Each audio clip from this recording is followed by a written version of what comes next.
রামকৃষ্ণ মঠ ও মিশনের অন্তর্গত উদ্বোধন কার্যালয় কর্তৃক প্রকাশিত ভক্তের ভগবান এই পুস্তকটি পরম পূজ্যপাদ স্বামী লোকেশ্বরানন্দজি কর্তৃক রচিত অনেক মহামূল্যবান প্রবন্ধের সংকলন। এই প্রবন্ধগুলো থেকে একটি প্রবন্ধ আমি পাঠ করে শোনাচ্ছি। সত্যিকারের স্বদেশ। শ্রীরামকৃষ্ণ বলছেন, আগে অনুরাগ, পরে প্রার্থনা। অনুরাগ না থাকলে জপ তপ সবই যন্ত্রবৎ হয়ে যায়।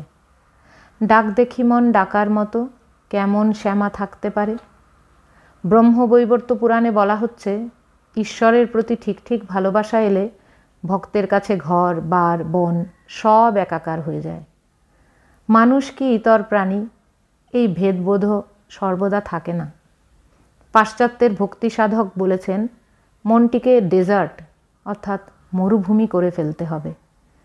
তার মানে ঈশ্বরকে না পেয়ে মনে এমন একটা হাহাকার উঠবে যখন আর অন্য কিছু বোধ থাকবে না, শুধু একাকী আমি আর তিনি।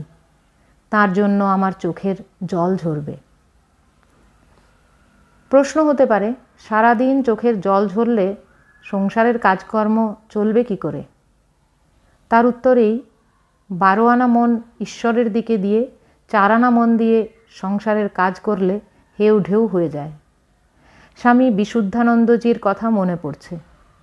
তিনি যখন মায়াবতীতে থাকতেন, দিনের শেষে একবার হিসেব করে দিতেন। কোনোদিন কেউ তার হিসেবে ভুল ধরতে পারেননি। এই হচ্ছে ধ্যানের সুফল। স্বামী ব্রহ্মানন্দ আলু ছাড়ানো দেখে বলে দিতেন, কার ধ্যান সব থেকে ভালো হয়। সত্য বড় নিষ্ঠুর। বাইবেলেও বলা হয়েছে, hours is a jealous god, অর্থাৎ ভগবান হিংসুক। ভক্ত অন্য কোনো দিকে মন দেবে, ভগবান তা চান না। আবার বলা হচ্ছে, you cannot serve both God and mammon together, অর্থাৎ অর্থেরও ভজনা করবে আবার ভগবানেরও ভজনা করবে, দুটো একসঙ্গে হবে না। হয় ভোগ করো, না হয় ত্যাগের পথ ধরে ঈশ্বরের দিকে যাও। ও পথে যেতে হলে সাহস চাই, বীর্যবত্তা চাই। স্বামীজি উপনিষদের বাণী উল্লেখ করে বললেন, নায়ম আত্মা বলহীনেন লভ্যঃ। আত্মজ্ঞান লাভ করা দুর্বলের কর্ম নয়।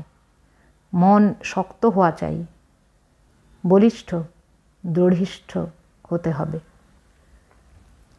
একবার এক বন্ধুর সঙ্গে দেখা। বললাম, কেমন আছো ভাই? সে বললে, আরে ভাই, তল্পি তল্পা গুটিয়ে বসে আছি। I am under death sentence. আমি ঠাট্টা করে বললাম, সে তো আমরা যেদিন জন্মেছি সেদিনই হুকুম হয়ে গিয়েছে যে যেতে হবে।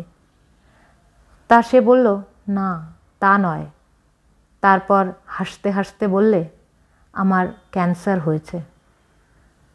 তা ভাই, একদিন এসো। সে সুযোগ অবশ্য আর হয়ে ওঠেনি। এর অল্প কয়েকদিন পরই তার দেহ যায়। কিন্তু এই যে অ্যাটিটিউড অর্থাৎ দৃষ্টিভঙ্গি, যা হওয়ার হবে, ভয় কি? এইটি দেখবার। বিদেশে প্রিয়জন গেলে সকলে বলে, ভালো থেকো, আনন্দে থেকো। তা এও তো সেই রকম বিদেশে বেড়াতে যাওয়া। আবার আরেক দিক থেকে যদি দেখেন, সেটিই তো আমাদের সত্যিকারের স্বদেশ।